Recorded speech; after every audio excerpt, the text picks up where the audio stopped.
Hola amigos, nuevamente nos encontramos, nos volvemos a encontrar para otra entrega de esta serie de la carta de Pablo a los Romanos. Y hoy vamos a avanzar al capítulo 5 de la carta de Pablo a los Romanos. El título específico del tema de Romanos 5 que estudiaremos hoy es Salvados por la vida de otro.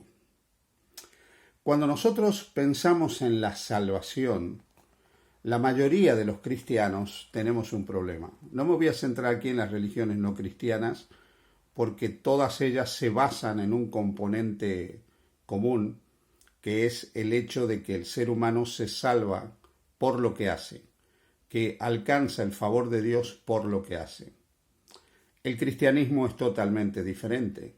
El cristianismo plantea que el ser humano no se salva por lo que hace, sino por lo que otro ha hecho por él. Y esto se debe a que nosotros, los seres humanos, al tener una naturaleza caída, por más que pudiéramos hacer cosas buenas, aun lo bueno que pueda aparecer en nosotros, en nuestra condición caída, está manchado por nuestra corrupción.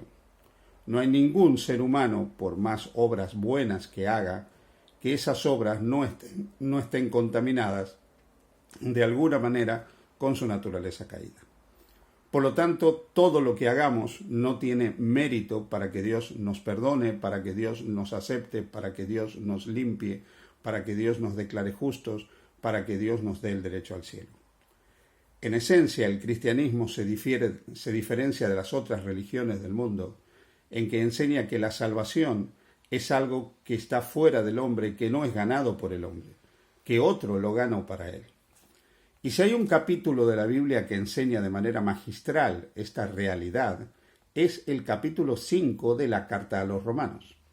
El capítulo 5 tiene 3 secciones. La primera habla de qué viene a consecuencia de haber sido justificados por la fe, como enseña en los capítulos 3 y 4.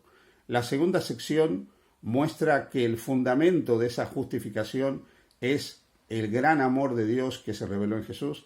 Y la tercera hace una comparación extraordinaria entre lo que se perdió con Adán y se ganó con Jesucristo. Así que vamos a ir analizando cada una de estas secciones. La primera va del versículo 1 al versículo 5. Dice: justificados pues por la fe tenemos paz para con Dios por medio de nuestro Señor Jesucristo. Porque también tenemos entrada por la fe a esta gracia en la cual estamos firmes y nos gloriamos en la esperanza de la gloria de Dios. Y no solo esto, sino que también nos gloriamos en las tribulaciones, sabiendo que la tribulación produce paciencia, y la paciencia prueba, y la prueba esperanza. Y la esperanza no avergüenza, porque el amor de Dios ha sido derramado en nuestros corazones por el Espíritu Santo que nos fue dado. Quiero que notes un par de cosas. Primero, Pablo dice, ya estamos justificados por la fe. Y al estar justificados por la fe tenemos paz para con Dios. En otras palabras, no hay más conflicto. Entre Dios y el hombre no hay conflicto. Dios ha firmado una declaración de paz a través de la sangre de Jesús. Y cuando creemos en Jesús y somos justificados, que es ser declarados justos delante de Dios, y nuestra posición cambia de perdidos a salvados, hay paz. El resultado de esto es vivir en la gracia. Una gracia que trae a nuestra vida la posibilidad de disfrutar del perdón, del amor y de la salvación de Dios y gloriarnos en lo que Dios ha hecho por nosotros. Y el otro resultado es vivir en esperanza. En una esperanza que viene como resultado de sabernos salvados, de sabernos perdonados. Esperanza que las pruebas, las dificultades y las tribulaciones de la vida aún hacen más grande. Porque cuando uno está aferrado al Señor, aún las dificultades nos ayudan a crecer en esperanza. Por eso dice el versículo 5 que la esperanza no avergüenza. Y nosotros, los que hemos creído, los que estamos justificados, hemos recibido el Espíritu Santo en nuestros corazones para vivir en esperanza. Luego Pablo muestra que el fundamento de esa justificación que nos trae el gozo, la alegría y la esperanza es lo que Dios ha hecho por nosotros en Cristo. El versículo 6 dice: porque Cristo, cuando aún éramos débiles, a su tiempo murió por los impíos. Ciertamente apenas morirá alguno por un justo, con todo pudiera ser que alguno osara morir por el bueno. Y ahora notad lo que dice el versículo 8 porque es impresionante. Pablo está diciendo, puede ser que alguien muera por alguien bueno, pero no es normal que alguien muera por alguien malo. Esto no ocurre en la vida real. Esto no ocurre. Nadie entrega su vida por un desgraciado. Nadie quiere reemplazar a un asesino y sufrir la pena de muerte él. Pero ahora lo que está diciendo Pablo es tremendo. El versículo 8 dice, mas Dios muestra su amor para con nosotros. Dios muestra su amor para ti, para mí. Nos muestra su amor en que siendo pecadores, o sea, en que siendo malos, aunque no somos justos, Cristo murió por nosotros. Cristo entregó su vida por nosotros. Y el versículo 9 dice, pues mucho más estando ya justificados, estando ya declarados justos, perdonados y con derecho al cielo, por su sangre, o sea, por la entrega de su vida perfecta, por él seremos salvos de la ira. No hay que tener miedo a la ira destructora del pecado, porque en Jesús somos salvos ya de eso. Al estar justificados en virtud de la vida que Cristo entrega por nosotros, al estar perdonados y declarados justos, no tenemos que tener perdón al momento histórico, escatológico, en que Dios destruirá el pecado, que es lo que la Biblia llama el momento de la manifestación de la ira de Dios. ¿Por qué? Lo dice el versículo 10. Porque si siendo enemigos, o sea, si estando en una condición caída, pecaminosa, si siendo impíos, fuimos reconciliados con Dios, ya reconciliados, aún antes de que aceptáramos a Cristo, Él ya obró la reconciliación para nosotros entregando su vida. Pues si siendo enemigos fuimos reconciliados con Dios por la muerte de su Hijo, mucho más estando reconciliados seremos salvos por su vida. Así que la entrega de la vida perfecta de Jesús, esa vida de Jesús, esa vida que nos trae reconciliación, es la vida que nos trae salvación y es la vida que nos trae seguridad en el futuro de que vamos a ser salvos de la ira destructora del pecado, que no tenemos que tener miedo a ninguna destrucción, a ninguna lluvia de fuego y de azufre en el futuro. No tenemos que tener miedo a nada de eso, porque vamos a ser salvos de eso, porque hemos sido reconciliados por la sangre de Jesús. El versículo 11 dice, y no solo esto, sino que también nos gloriamos en Dios por el Señor nuestro Jesucristo, por quien hemos recibido ahora la reconciliación. ¿Te das cuenta? Ya estás reconciliado con Dios, ya estás justificado, ya estás salvo de la ira. Tu salvación es segura, no porque tú la merezcas, no porque yo la merezca, no porque haya algo fantástico, extraordinario en mí, como algunos creen que lo tienen. Hay personas en todas las comunidades cristianas que creen que son extraordinarias, que son fantásticas, que son muy buenas y que se portan muy bien, que de alguna manera, por todo lo bueno que hacen, Dios los va a salvar. Nada más lejos de la verdad.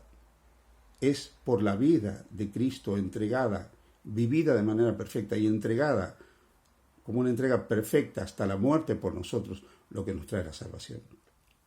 La tercera sección muestra justamente esto, que somos salvos por la vida de Jesús, por la perfección de Jesús, haciendo una extraordinaria comparación entre lo que se perdió en Adán y lo que se ganó en Jesús. Notad que empieza diciendo el versículo 12, por tanto como el pecado entró en el mundo por un hombre y por el pecado la muerte, así la muerte pasó a todos los hombres por cuanto todos pecaron. El pecado de Adán trajo la muerte para todos. Adán era el representante de toda la familia humana. Era la cabeza federal, podríamos decir, de toda la familia humana.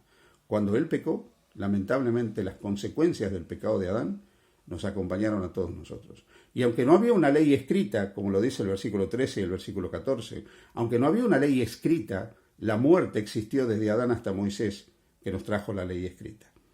¿Por qué? El pecado ya existía, porque la ley de Dios es eterna, aunque no estuviera escrita. Y cuando Adán transgredió esa ley de Dios, la paga del pecado es la muerte. Y trajo la condenación y la muerte para toda la humanidad.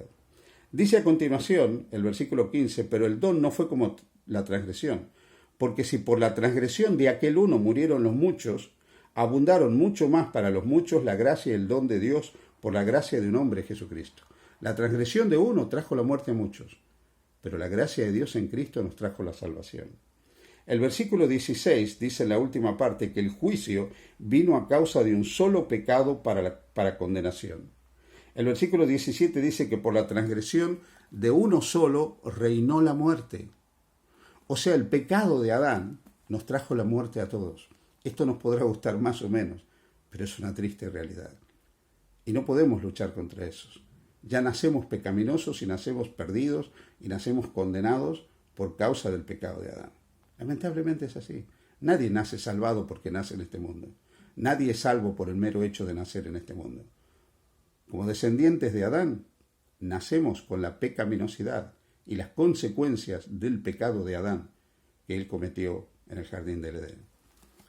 Pero lo que se perdió en Adán lo ganó Jesús con su vida impecable. La segunda parte del versículo 17 dice, mucho más reinarán en vida por uno solo, Jesucristo, los que reciban la abundancia de la gracia y el don de la justicia. Y el versículo 18 dice, así que como por la transgresión, el pecado, la caída de uno, vino la condenación a todos los seres humanos, a todos, de la misma manera por la justicia de uno, vino a todos los hombres la justificación de vida. Gracias a la vida impecable de Jesús, a su vida justa, a su vida santa, a su vida buena, a esa vida impecable, a ese Cordero de Dios sin mácula que se entrega por nosotros en la cruz, nosotros somos justificados. Somos justificados, declarados justos, santos, buenos y con derecho al cielo, gracias a Él. El versículo 19 dice, porque así como por la desobediencia de un hombre, los muchos fueron constituidos pecadores. ¿Te das cuenta? La desobediencia de Adán hizo que todos nos transformáramos en pecadores. Por eso Pablo puede decir, todos pecaron y están destituidos de la gloria de Dios. Pero ahora añade la victoria de Cristo por sobre la caída de Adán. A continuación dice en la segunda parte del versículo 19, así también por la obediencia de uno, los muchos serán constituidos justos. ¿Te das cuenta? No es tu obediencia, es la obediencia de uno, de Jesús. Es su obediencia a la ley de Dios, es su obediencia perfecta a la voluntad del Padre. Y es esa obediencia que se entrega hasta la muerte y muerte de cruz, lo que a ti y a mí nos trae vida, no tu obediencia. Tu obediencia en todo caso puede ser el resultado de la relación con Jesús. De hecho, la obediencia es el regalo de Dios para los que creen en Jesús. Pero es la obediencia de Jesús, es la vida de Jesús, lo que nos trae a nosotros la salvación. Gracias a Él podemos ser constituidos justos, declarados justos, ser llamados justos, perdonados, ser vistos por Dios como santos, buenos y con derecho al cielo. Así que no te olvides de Romanos 5:19. Por la desobediencia de un hombre, Adán, los muchos fueron constituidos pecadores. Todos pecaron en Adán y hemos sido pecadores y estamos destituidos de la gloria de Dios. Pero por la obediencia de uno, de Jesucristo, por su obediencia, su lealtad, su fidelidad, su perfección, por su vida santa, los muchos somos declarados, constituidos justos, si creemos en Jesús como nuestro Señor y Salvador. Somos salvos por la vida de otro, pero ese otro no es cualquiera. Ese otro es Dios, hecho hombre, el unigénito de Dios, que vivió una vida inmaculada en esta tierra, para que si creemos en Él, esa vida no sea imputada, acreditada, puesta a nuestro favor, de tal manera que en Cristo y por Cristo somos santos, buenos, justos y con derecho al cielo. Todo en virtud de la perfección de la vida de Jesús. Pablo termina diciendo, para que así como el pecado reinó para muerte, así también la gracia reine por la justicia de ese uno, para vida eterna, mediante Jesucristo, Señor nuestro. Querido amigo, amiga, hermano, hermana que me escuchas, descansa en Jesús, confía en Jesús. Cada día cuando te mires al espejo, no te verás mejor que otros si realmente amas a Jesús. Te darás cuenta que no hay nada en ti que te pueda dar el derecho al cielo. Pero cuando ese momento llegue en tu vida, mira a Cristo y en Jesús comprenderás que ya has ganado, ya tienes el cielo, porque Él lo ganó para ti. Que el Señor te bendiga. Feliz día junto a Jesús.